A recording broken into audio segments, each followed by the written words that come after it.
میرا ایک ویڈیو بہت وائرل ہو گیا جن دنوں میں مالیگاؤں میں پڑھ رہا تھا. 84 سے 91 تک میں مالیگاؤں میں پڑھا الحمدللہ. ہمارے دور میں ایک لڑکی تھی. وہ لڑکی مدرسہ عائشہ صدیقہ کی عالمہ بنی, فاضلہ بنی, دلہن کے روپ میں سج دھج کر کے بیٹھی ہوئی ہے. سج دھج کر کے ماشاءاللہ بہت بڑے مالدار گھرانے کی لڑکی تھی. ہائی فائی اس کا سسٹم تھا. اس کے ماں باپ بھی ہائی فائی گھرانے کے, اور اس لڑکی کا انتخاب بھی ایک اچھے گھرانے میں ہوا.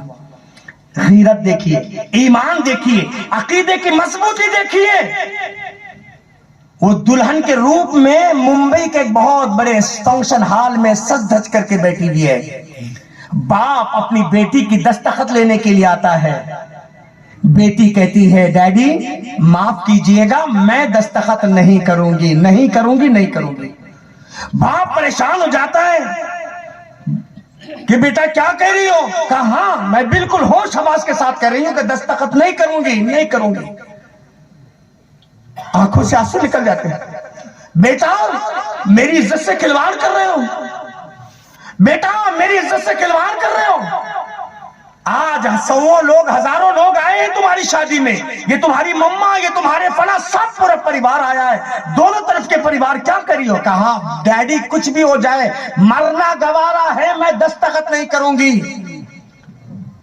اب پریشان یہ روتے ہوئے مولانا مختار احمد ندوی, اللہ انہیں غریق رحمت کرے, اللہ مغفرت فرمائے, بڑا پیارا انداز تھا کیونکہ ہم نے ان سے تربیت پایا.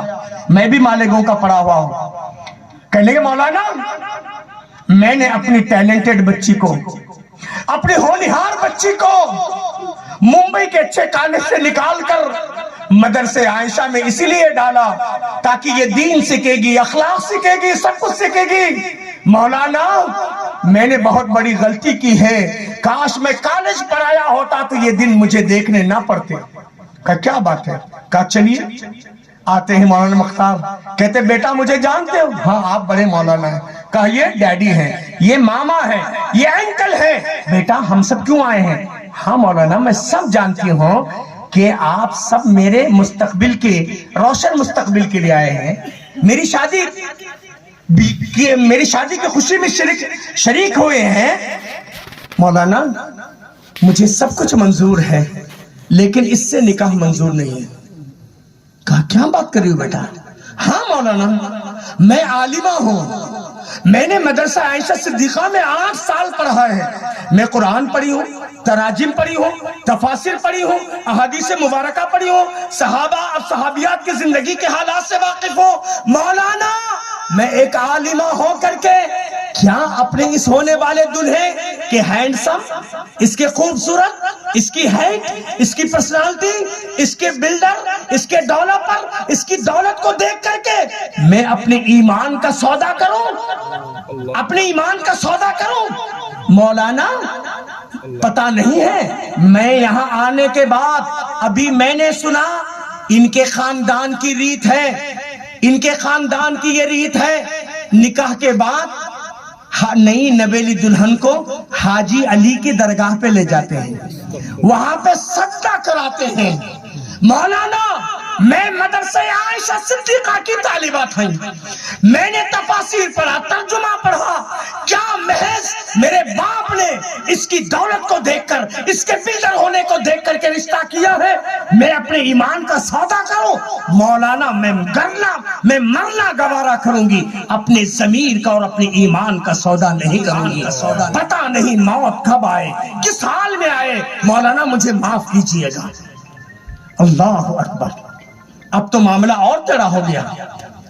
باپ کی آنکھ سے آنسو اور بہنے لگے.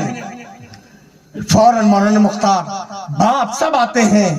اس شادی کے منٹپ میں دولہا جو بیٹھا ہوا تھا کہتے بیٹا تم بہت پیارے ہو, تمہارے ہینڈسم, تمہارے بلڈر, تمہارے ڈیولپر, تمہاری ساری چیزوں کی وہ بڑی معترف ہے. کیونکہ ان کا انداز ایسی تھا مولانا مختار کا, بیٹا تم بہت پیارے ہو, وہ فلاں ہو. پہلے پش کیے, خوب ابھارے, اس کے بعد کہنے لگے کہ بیٹا کچھ بھی نہ سمجھو, بچی تم سے شادی کرنے کے لیے تیار نہیں ہے. کہنے لگے مولانا کیا بات ہے, مولانا کیا بات ہے؟ کہنے لگے کہ تمہارے اندر ایک مرض ہے. ہاں یہ مرض کیا ہے مولانا؟ بیماری. ارے بیماری کیا مولانا؟ چاہے تو میں میڈیکل سارے سرٹیفکیٹ آپ کو پراؤڈ کر. کہا بیٹا وہ بیماری نہیں ہے, عقیدے کی بیماری ہے, عقیدے کی بیماری ہے. ابھی اس بچی کو دلہن کے روپ میں آنے کے بعد یہاں شادی کے منٹپ میں پتا چلا کہ تمہارے خاندان کی ریت ہے, تم نئی نویلی دلہن کو حاجی علی بابا کے پاس لے جاتے ہو, وہاں سجدہ کرواتے ہو. کہتے مولانا ہاں یہ تو ہے ہمارے, میری امی بھی, میری بہنیں بھی, میری آنٹیاں بھی سب اسی طریقے سے آئی ہے, میری دلہن بھی تو اسی طریقے سے آئے گی, حاجی علی بابا کے آشیرواد ہی سے آئے گی. تو کہا بیٹا یہ تو شرک ہے نا. کہا شرک کیا ہے؟ I don't know, میں نہیں جانتا, میرے ڈیڈی نے کبھی نہیں بتایا, میری مما نے کبھی نہیں بتایا, میرے پریوار والوں نے کبھی نہیں بتایا.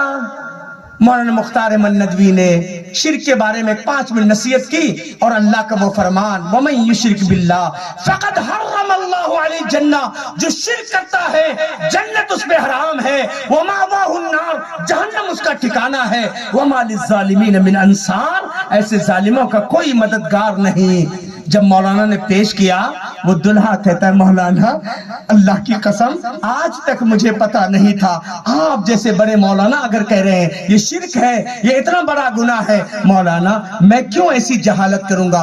اسی وقت میں توبہ کرنے کے تیار ہوں. جب دیکھا دلہا دلہن راضی تو کیا کرے قاضی.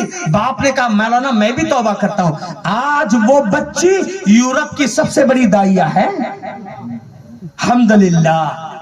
آج وہ اپنی بچیوں کو اس ارتدادی دور میں, فکری ارتداد جہاں چل رہا ہے, اپنی بچیوں کو دین کی تعلیم سے آراستہ کرو, عقیدہ سکھاؤ, ام سلیم بناؤ. آپ اپنی بچیوں کو اور آپ اپنے بچوں کے اندر دینی غیرت اور حمیت پیدا کرو.